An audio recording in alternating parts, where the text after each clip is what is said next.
now. So let's begin. It's 10 a.m. UK time. Our first speaker is there. Matthew, you're all good to go? Okay. Hello. Can you hear me? The floor is all yours, and yes, we can hear you. Wonderful. Okay. So first of all, thank you, Sean, for the introduction. You've covered most things there. I'm very excited to be here today. I know it's 10 a.m. UK time. It's currently 4 p.m. where I am. I'm in Ho Chi Minh City in South Vietnam. And I know Sean gave a special shout out to Cape Town, and my dad is actually from Cape Town. So how exciting to hear the name of that city mentioned today.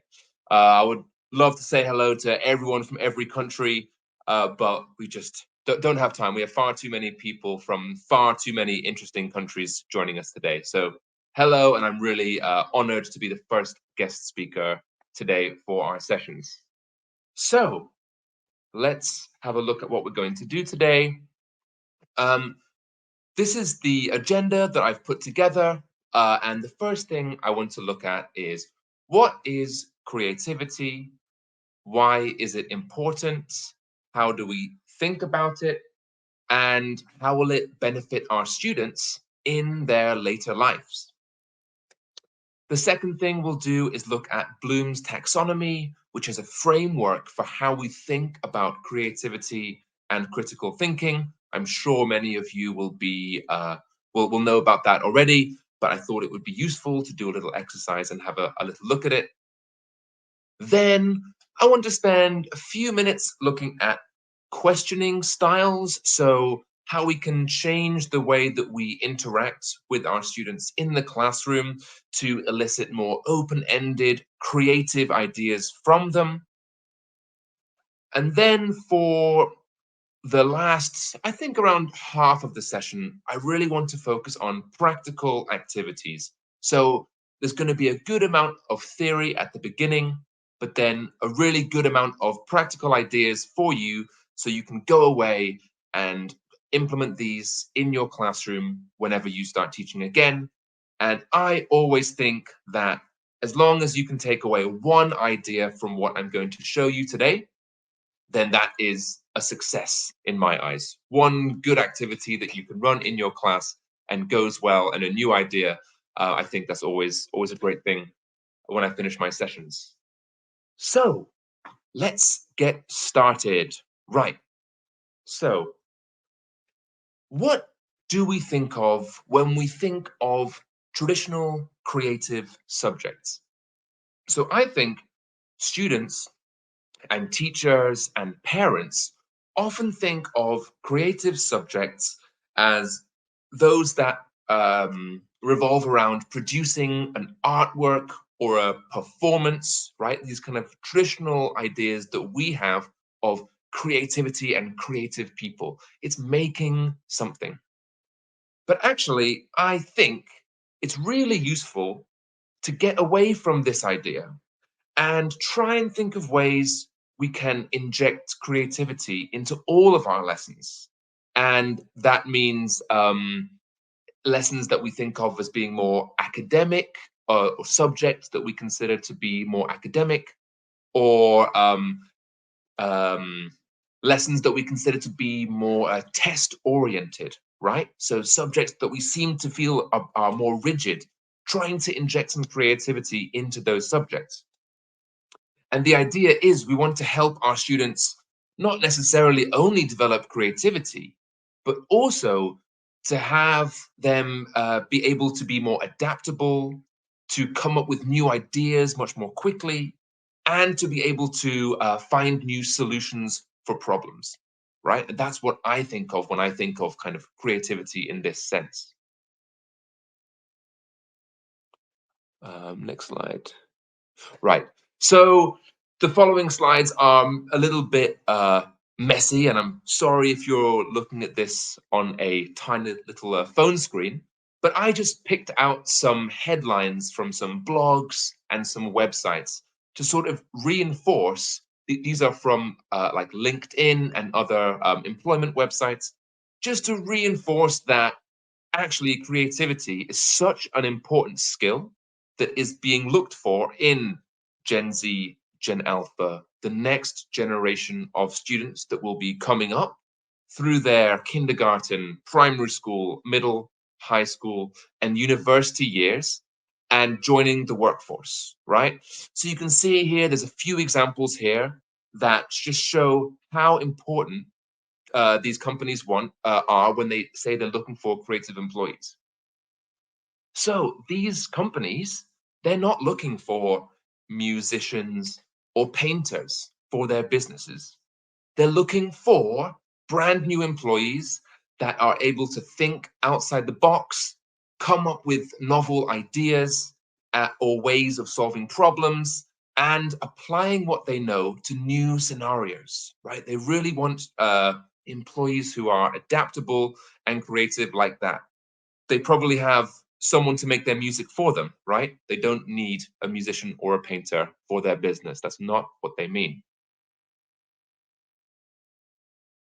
So, next, I wanted to think about how do we define and think about creativity and critical thinking. So, this is Bloom's taxonomy. It's a very famous established framework that we can use to look at the different stages of the skills we need in order for students to be able to reach the top of this pyramid and be creative. And we often divide these into two different sets. And those are lower order thinking skills and higher order thinking skills. So, lower order thinking skills are about gathering information. So, remember, understand, and apply. This is things like what, who, where, and how many. It's information. Higher order thinking skills are more about how we process information. So this is about asking questions like why? What evidence is there to support this idea? What is happening that we can't see? Something like that. And so I'm going to do a quick little activity and I'm going to use the story, The Three Little Pigs and the Big Bad Wolf as a kind of example for this activity, just to go through it. And so you see what I'm talking about. So if we were going to run an activity based on this story, we'd ask students first to remember the bottom rung of the pyramid. So we might ask, do you know the story? What materials did the three little pigs use to build their houses? Okay, the students are remembering, oh, I know the story. Was it straw? Was it bricks, etc.? Then understanding the next level of the pyramid. So explaining ideas. Why did each pig choose that material? Why did the first pig choose that for his house? Okay, having students understand the reasoning behind decisions. Then applying, using the information in new situations. If you're very lucky and you're able to get your hands on some arts and crafts, you might want to have students make little models using some straws and maybe some Lego, right? Building the different houses with the different materials from the story.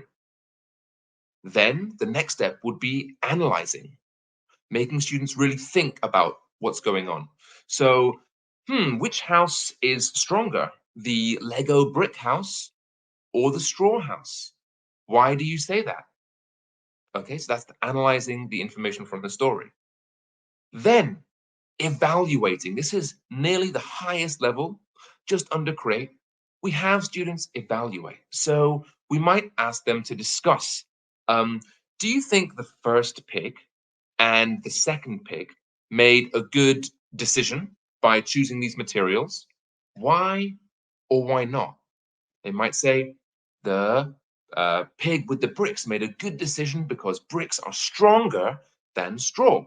And the pig that chose the straw to make his house made a bad decision because it's not a very strong material to build a house from. Finally, we get to create. And this we might ask students to come up with a new version of the story or an alternative ending. We might say, what if the pigs built their houses from metal or glass? What do you think would have happened then? How would the story have been different? Or we could say, write a new ending based on this new information.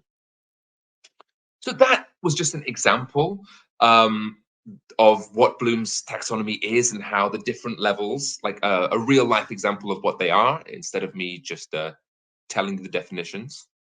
And, we're teachers, we're busy. So do you have time to do this in every lesson, with every activity, to go through every level of Bloom's taxonomy?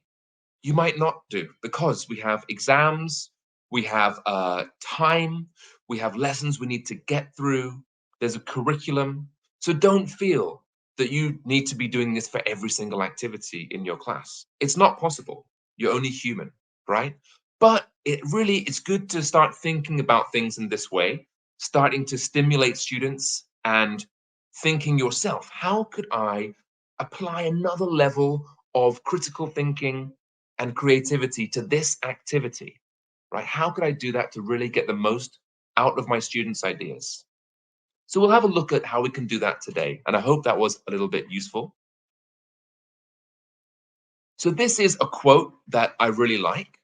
And while I'm reading this quote, I would like you to think, is this true of the educational situation in your country, right? Do you think this applies to where you're joining us from? There is a good measure of agreement that the current educational ethos is damaging to creativity. This is largely due to the increasingly tight curricular constraints, the obsessive concern with objectives to the exclusion of broader educational aims, the intense focus on testing and measurement, and the love affair with efficiency, expressed in statistical terms and quick results, all of which characterize so much of what currently passes for education, right? So we're really saying that when we have this whole complex web of things that we need to consider, like parents' needs, like testing, like outcomes, we sometimes don't have the chance to be as creative as we can be. And it is a real shame. But what can we do in the class to try and get out of this, right? To try and get outside the box and try and help our students to be more creative in spite of all of these pressures. So let's look at some uh, barriers, some things that our students might face that might actually restrict their creativity. By understanding these things, we can then help to avoid making them feel like this and help them to reach their full potential. So, first of all, fear restricts creativity. Students fear making mistakes. Why do they fear making mistakes?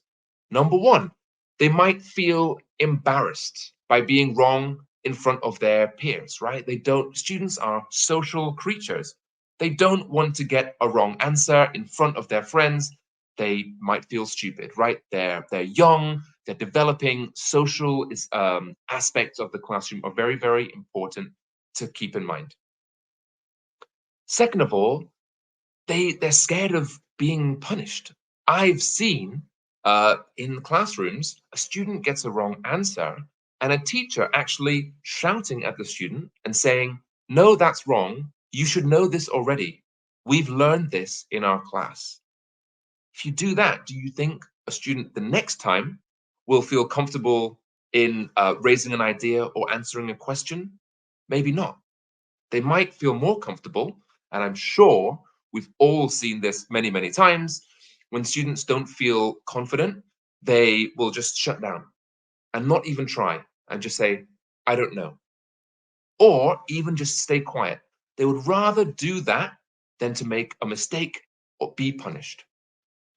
The last is losing marks. They might be afraid if they get the wrong answer, it might affect their score or their outcome. So they would rather not answer, right? And on a bit of a tangent, I always have to tell students when they're doing tests, always try your best. Try, give an answer. If it's not right, it's not right. But if you don't answer, you will definitely get 0 marks, right? Especially in like a speaking test or something like that. And every culture is different. Every country is different. I live in Asia. I've been teaching in Asia for a long time. So I know these aspects are very, very true for where I live and where I work. They might be different in your country. So this might not be particularly relevant to you, and I'm sorry if it isn't. But this is something that I think are really important to raise.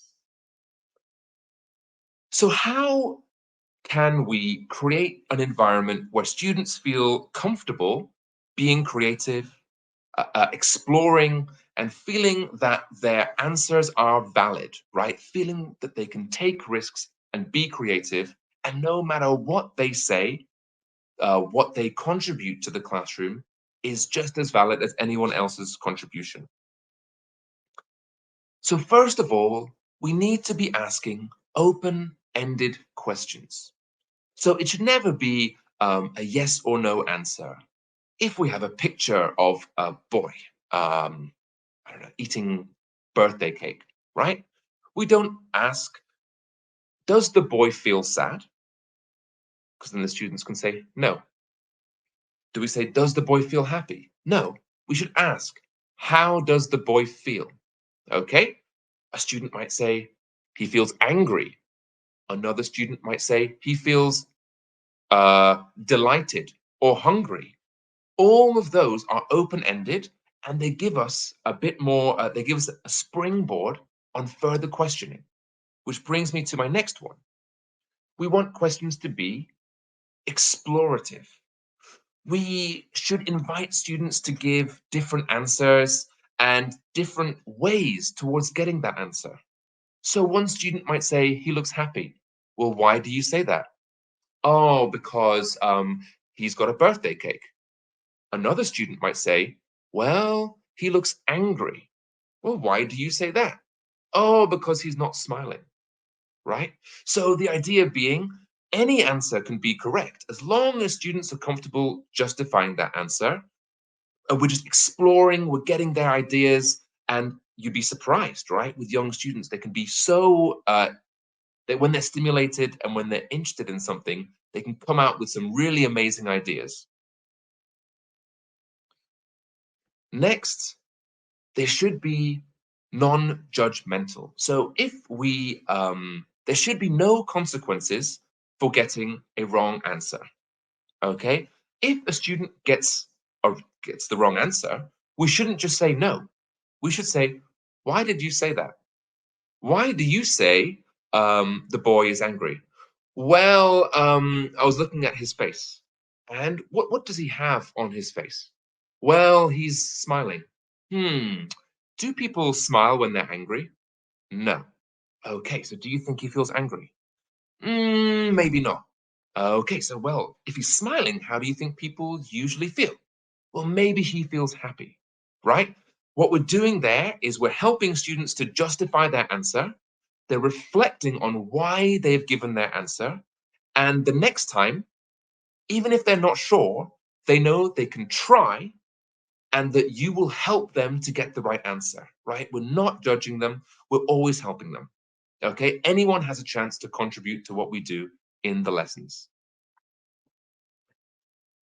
The next, we should encourage elaboration. We should encourage students to expand on their answers. So instead of just saying, how does he feel? He feels happy. Okay, we should ask, interesting. How do you know that? Well, how does the girl feel? Right?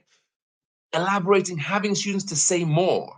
Because what is the main goal of us in English classrooms?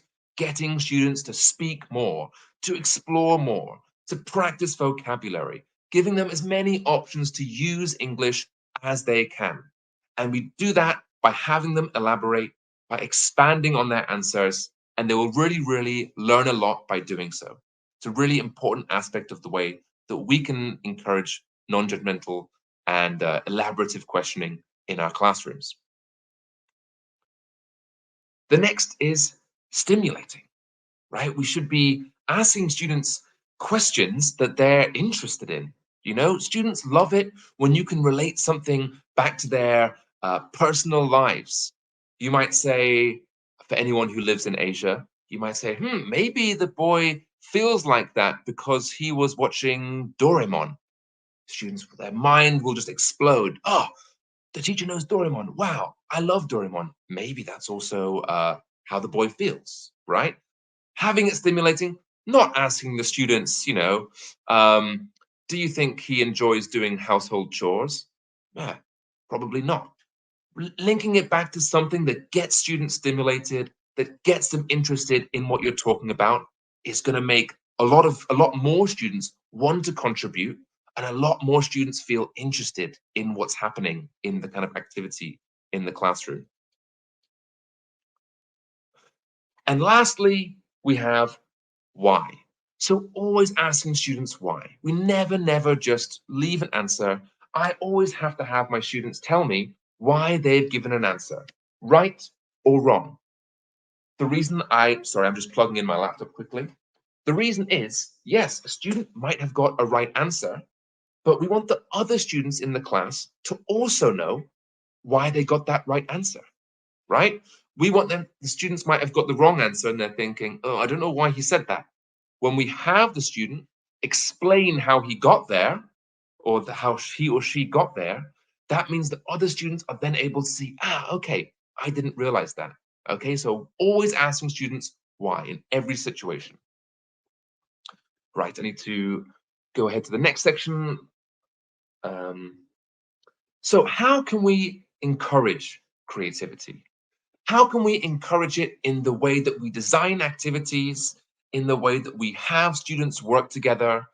Uh, let's look at some ideas to develop a really creative atmosphere in our classroom. So first of all, we should always invite personal responses. So we should allow students to interpret things in their own way and apply ideas to materials. We don't have to spoon feed them and give them the right answer all the time. Let them ask questions. Let one student might think a different thing from another student. Let's listen to both their answers and have other students contribute as well. Okay? So yeah, making sure that there is no set answer. Every student has a chance to use their own ideas. Second of all, we need to develop a non-judgmental atmosphere. Students need to know that not everything they say, not everything they do is being watched or being judged by the teacher in case they make a mistake, right?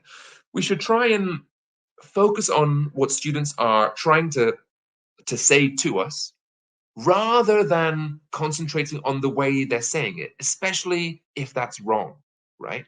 We shouldn't correct every single mistake students are making. Oh, that's actually not the right word. Oh, you pronounced that word wrong. Yes, we should at the end of the conversation pick out some mistakes, but let them speak freely, let them know that they can try and that they can express their ideas and you will listen to them. This is also really important for mixed abilities.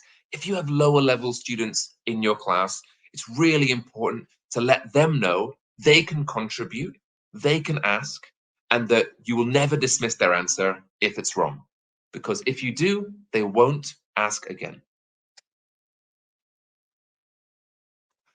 Now, this one probably seems very counterintuitive, right? Paradoxical.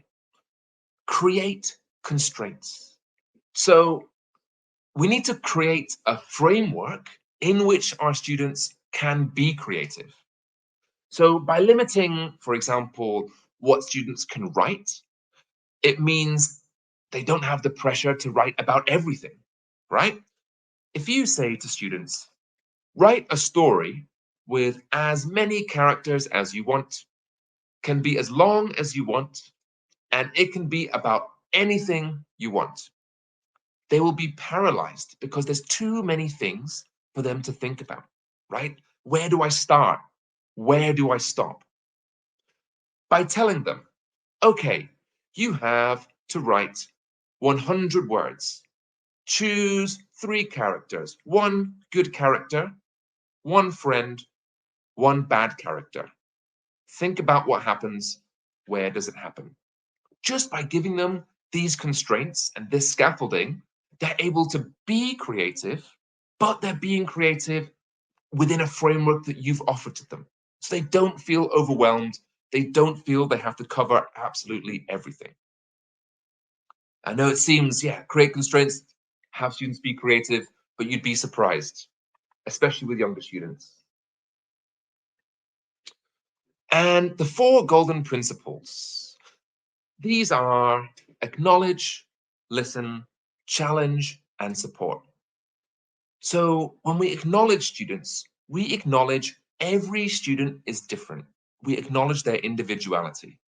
We say, no matter what you contribute to the group, it's equally valid, okay?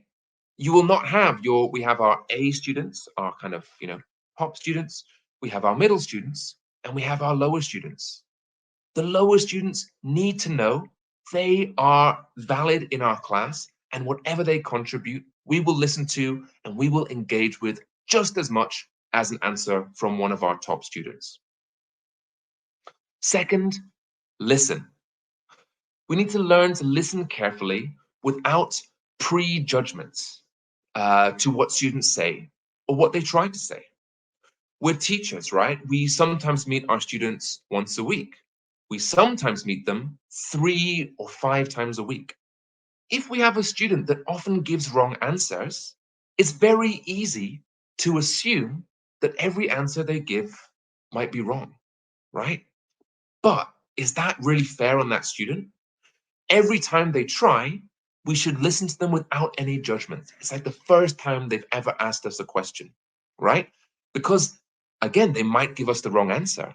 If we explore that answer, if we ask them to explain why they've said that answer, it means they might be able to reflect and they might understand where they went wrong. And that will then help them to get the right answer. So listening without any prejudgments. Challenge. We need to make sure that we provide the right level of challenge in what we ask students to do. If something's too easy, the students will get bored. They'll get demotivated because they'll finish really quickly and they're not stimulated enough.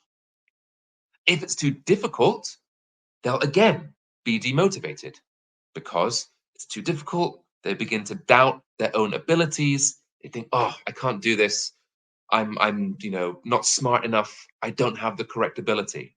So we need to make sure we're leveling them, all of our activities at the right level. And finally, we need to offer support to students. They need to know if they struggle to meet that challenge, we will be there to help them, to guide them in a non-judgmental way. So, everything I've just said sounds very easy, right? These 4 golden principles. Like I said before, some of you, all of our teaching situations are different. Some of you might have 10 students in a class, and it's very easy to give each student a lot of personalized attention. Some of you might have 50 or 60 students in a class. It'll be more difficult for you. So it's all very well me sitting here and telling you this. You need to find the way to incorporate these into your classrooms. But it's always better to have a supportive and positive environment in our classes where students feel supported and able to contribute than it is to have one that isn't like that.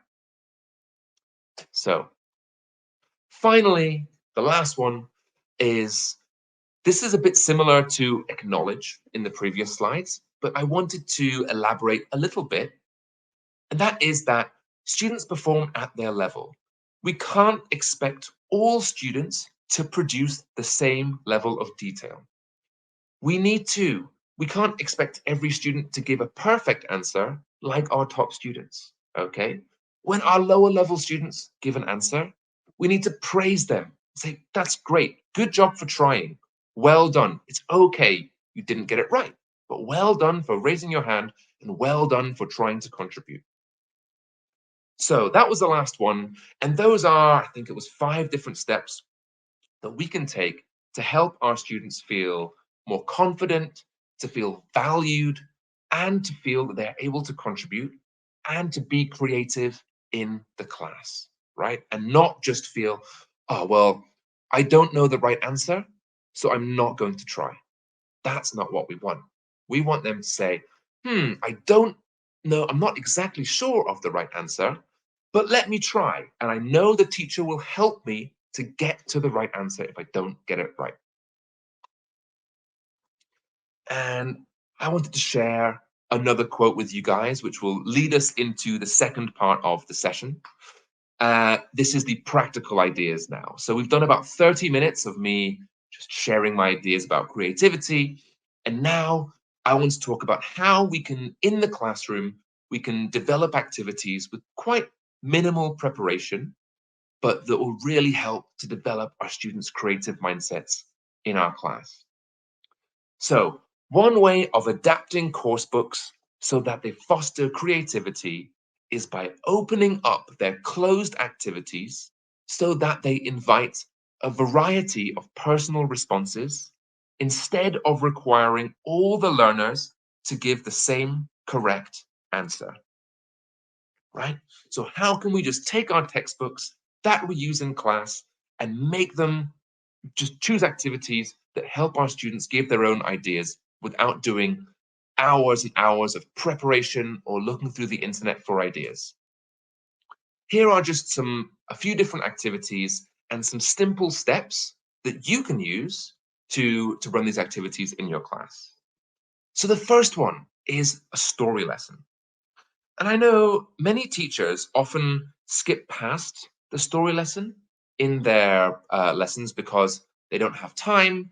They might just use it as a pair activity to reinforce vocabulary and grammar from the unit and have the students, okay, sit in groups of 3 and read the story together, right, for 10 minutes.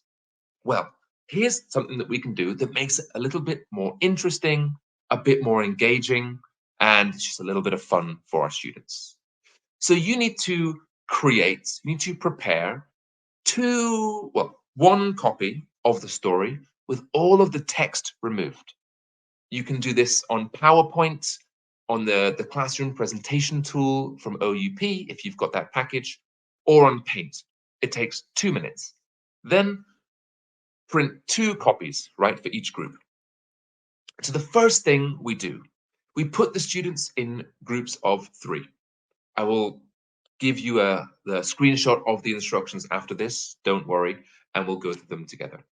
So put the students in groups of 3 or 2. Why not groups of 4? In my opinion, groups of 2 or groups of 3, everyone tends to contribute, right? Because there's only a few students. When we do groups of 4 or more, if we have lower level students, they tend to have their voices drowned out and they tend to feel comfortable just taking a back seat and not contributing, right? So that's why I always say groups of 3. Then what I do is start asking students questions. Again, I'm sorry if you're watching this on a mobile phone. It might be a little bit small, but hopefully you can see a little bit of detail. So we can start asking our lower level students, right? Our student C. Can you tell me 3 colors you can see? Oh, I can see red, I can see blue, and I can see white. Okay. Then we start asking, how many people can you see? Where are they? What are they doing? Where are they going? Some students might say, oh, there's a toy shop in the story. Oh, I can see a castle. I can see a guitar. Oh, there's a horse. Maybe they're going somewhere. Maybe they're going shopping, right? The idea is there's no right answer. We're just asking students to come up with their ideas. We're getting them interested in the actual story and what's about to happen. Then what we can do is we ask students to write in the blanks, right? So maybe write their ideas for what they think happens in the story. So in the first picture up here, they might say, the royal family was playing in the park.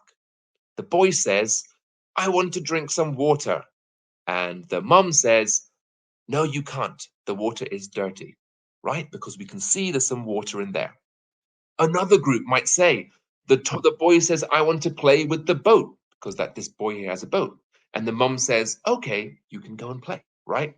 The students, they're looking through the whole story. They're trying to put together the pieces, and there is no right answer. There's no way they can get the right answer for this, which is what makes it open and what makes it really, really fun. Once they finish doing that, once they finish writing their story, we then read the story.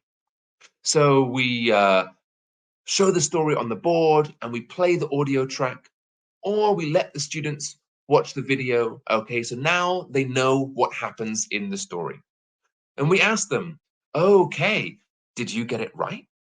What did your group think? What did your group think?" The students will laugh. They'll think it's quite funny because some of them will have some completely different ideas. But as long as they can justify their idea, say, well, I think they were on their way to school because the boy looks sad or something like that. That's okay. Whatever they say is the right answer because there is no right answer, right? Now they've done that, we have another copy of this. So every student should have two of these. And now they try and rewrite the story based on their memory of the actual story, right? So they've done that. They can then work in groups. Once they've done that individually, work in their groups of three to try and fill in each other's gaps and try and have three versions of the correct story. So here is the exact instructions again.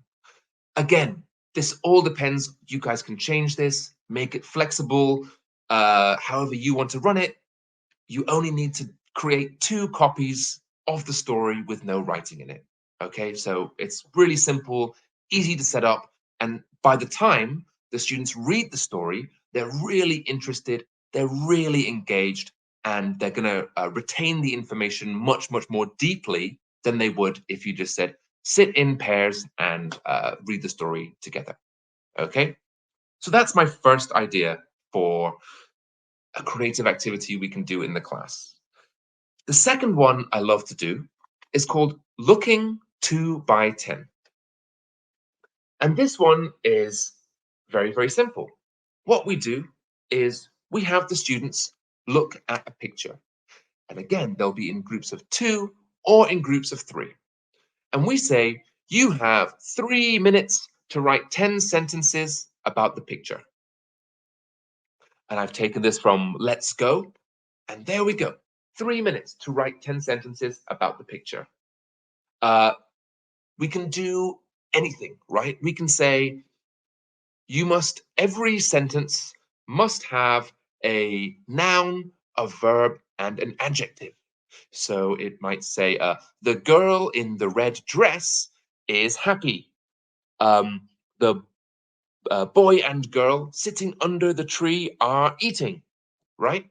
It can be anything. We can ask them to include prepositions. We can say 5 of your sentences must have prepositions and 5 of them must have adjectives, okay? If 10 is too many, we can say write 5, okay? It doesn't really matter as long as we're getting students to look at the picture and start writing. Then, once they've had 3 minutes, we ask them to do it again. Okay, you now have 3 more minutes to write down 10 more sentences about the pictures, right? So, once again, they look back, they will notice things that they haven't seen before. And when they're forced to be creative, they might think, I've already written 10 sentences about this story. I can't write any more. Yes, you can.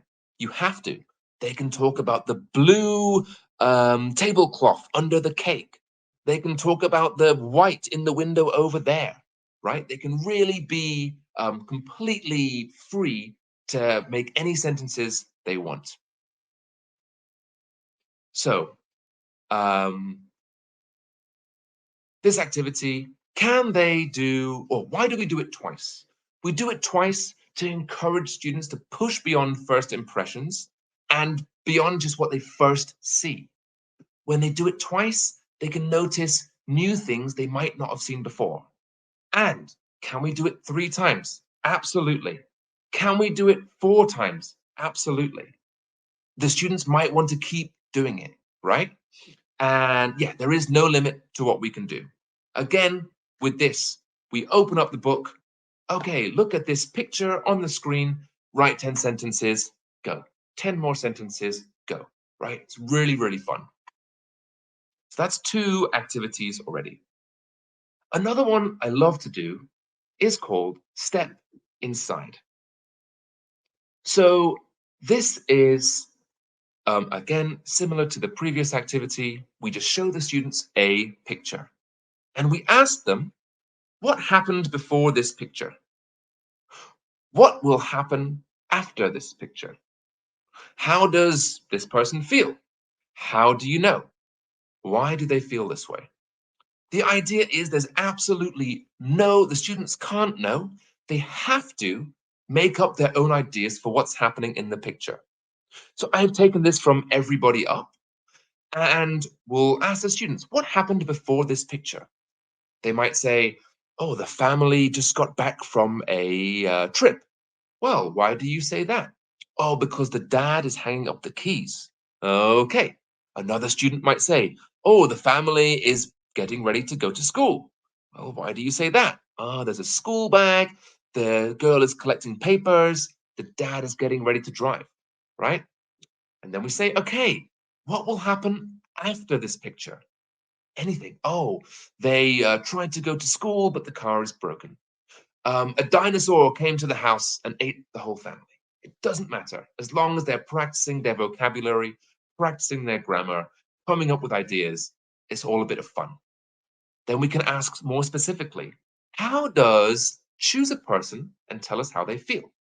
So how does the student might say, the boy in the white t-shirt feels confused. How do I know? Because he's scratching his head and he looks worried. Why does he feel this way? He feels confused because he left his phone somewhere in the house and he can't find it. Boom, there you go. So simple, 4 questions, have the students write their ideas and then share their ideas at the end. They will all have something different and it's really, really great to just have them being creative, using their imaginations and giving them rich imagery to base these ideas off.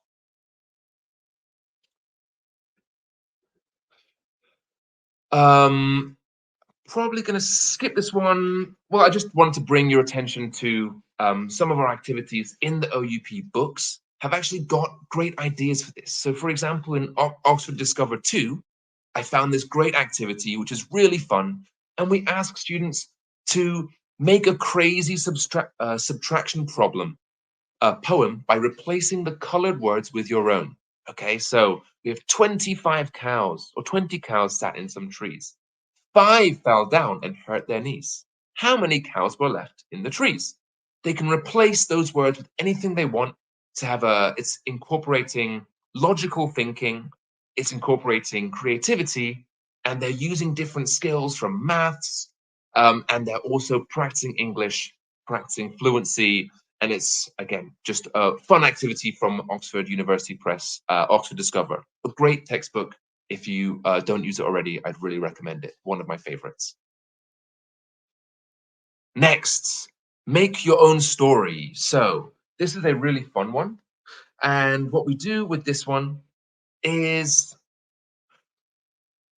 the students work in groups. We give them some pictures. So if you look at the camera, I've cut out all the pictures from one of the stories, again in Oxford Discover. So I've got them on the screen now. They're all jumbled up in different ways. What we then do is they have 3 minutes to decide on the order of the pictures. They will have no idea what the order is. That's the whole point. They have to put them together and they have to use their critical thinking and their imaginations to decide on why they're putting different pictures in different orders. Then The teacher checks all the group's answers and we show them the correct order. Okay? The students say, oh, wow, okay, that one came first, that one came last, etc. Then we make students tell the story using all the words from the pre-taught vocabulary. So in almost every textbook, the students will learn 5 or 10 words before they read a story. They have to retell the story. So like I said, you give them the things like this all cut out. It requires you to cut out the photocopy. And these are the words that we've given them. And they have to tell the story again. So this is the correct order. I will show this to the students. They then rearrange their pictures into the correct order. And then they have to tell the story based on these 9 words that they've learned. Okay? By the time they've done that, they'll be really, really interested in what actually happens. And then, as a treat, we let them see, okay, this is the actual story. There you go. They can read through, they can see whether they were correct, where they went wrong. And it's just a kind of fun way to get them stimulated and engaged. So this one requires a little bit more prep because you have to make a photocopy of the page and then cut out the pictures. It might take you a few minutes, but you can use them over and over again for different classes, and it's really, really fun. Okay, I've got a couple of activities. So this one is really fun, and it's called Draw This. And we give the students something to draw. Okay, we give them a pencil and a paper, and we read out step-by-step instructions of what to draw. So, for example, these 2 pictures here, what I might have said would be, draw a large square in the center of your page. Then, if I was maybe practicing prepositions, this was a really good one to practice prepositions. Then draw a small rectangle vertically on the bottom of the square. Now, draw 2 squares next to the rectangle. Now, draw 2 more squares above those squares. Now, draw a large triangle on top of the largest square. Then, draw a rectangle vertically on the triangle. Okay? I didn't tell students to draw the squares on either side of the door or on one side. I didn't tell them where to put it. I didn't tell them how big the rectangle should be. It's up to their ideas. They will all have different pictures, but it's all based on the same instructions. After this, they can go around the classroom, they can show each other their drawings, they can have a bit of fun and just see some of them will be good, some of them might be terrible. It's okay. As long as they're practicing their listening skills and applying that, that is the most important thing. So that's a very, very quick one we can do. And so my final activity that I wanted to go through today is categories activities. And you can do this with pictures, and you can also do this with words. And I've just prepared a couple of examples with words today because I think they're quite fun. So we put the students in groups. Pairs actually works well for this one. And we have students choose the odd one out, and they have to explain their reason why. We then repeat and ask them to find new reasons. It helps students to think about language conceptually, semantically, thematically, right? So many different ways of categorizing things and pushing beyond boundaries, again, to find new ideas. So what I'll do, I'll put some on the screen, and I wish I had a chance to read everyone's comments, but I'll give them 4 different places: Thailand, Tokyo, England, Vietnam. Okay, so which one is the odd one out here? First, we might say England is the odd one out because England is not in Asia, right? Okay, now do it again. Tokyo is the odd one out because Tokyo is a city, not a country, right? Another way of categorizing the words. Now try again. Okay, Vietnam. Vietnam has 3 syllables.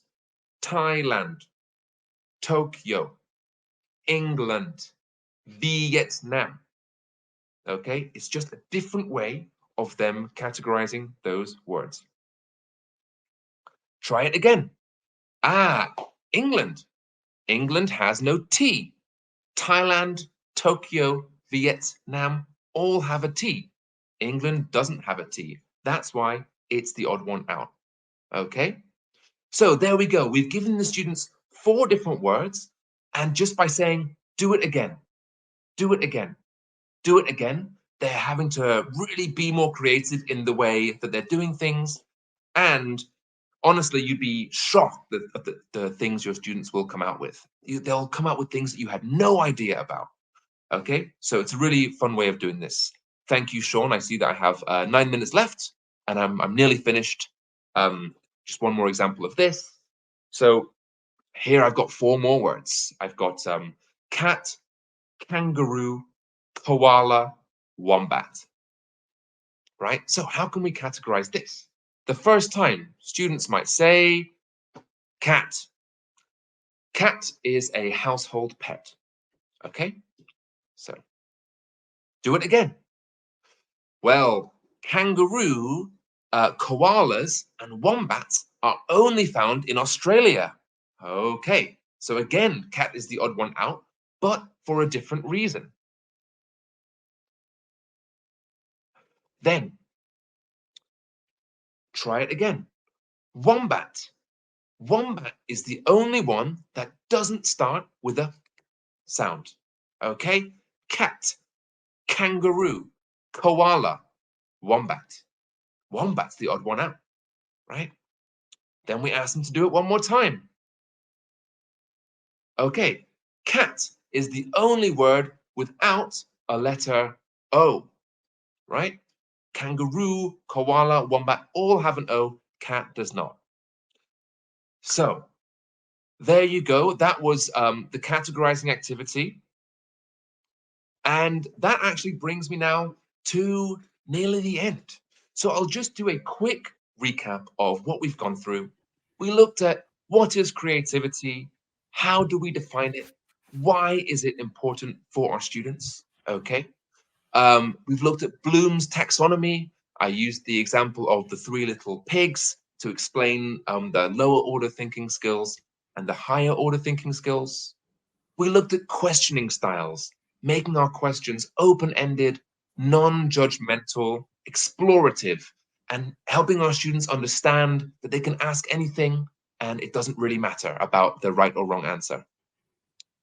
Then we have how to encourage creativity, creating constraints, non-judgmental atmospheres, right? All of those different ways, the 4 golden pillars to develop a environment in our classroom where students feel confident in being creative, in feeling that they can take risks and that you will always be there to support them. And finally, I finished off with a few different activities. We had the story lesson. We had the looking 2 by 10. We had the step inside activity, what happened before, what happened after. We had the make your own story using the pictures from Oxford Discover. We had the draw this activity where we give the students shapes. Then the categories activity at the end. So thank you so much for listening to me for the last hour. I really appreciate it. And I hope that you have at least one idea that you can take away today. And now I would love to take any questions. If you go to the Q&A tab, Matthew. Q&A tab. Thank you, Sean. And I'll put this quote, I love this quote on the screen. We should judge creativity in the classroom by what the teacher makes it possible for the student to do, not just by what the teacher does. So I will just pick a few questions. I'm really sorry that I can't answer all, but let me have a quick look here. Oh, these are all handout certificates, etc. How to be, we sometimes do. If you could, are you in the Q&A, Matthew? If you I'm in click the on, if you answer. I'm click in the on answer. new, Yeah. you'll be able to Okay. see the questions. Sure. They have Yeah. been curated for you. Got it now. Okay, thank you. So here we go. So I've got a really good question here. If a student's from Fatima Zora, sorry, Fatima, if I didn't say your name correctly. If a student's answer is completely irrelevant to the question, what is the best way to say that it is not the answer that we want? So, Fatima, it goes back to helping students understand why did you give that answer? It's totally irrelevant, and you might say, "Oh, okay, your answer is about how does the boy feel? Oh, he didn't do his homework. Okay, is that the question that I asked? Why do you say that? Oh, I thought you asked what did he do? No, no, no, no, no. I'm asking how does he feel, right? Again, there is no wrong answer as long as we're helping our students to explain and justify why they gave that answer. That's the most important thing. And we can keep trying and trying. Yes, there might be situations where we need to tell students that's not the right answer and give them the right answer. That should be sort of the last possible step, in my opinion. So I hope that helped you a little bit, Fatima.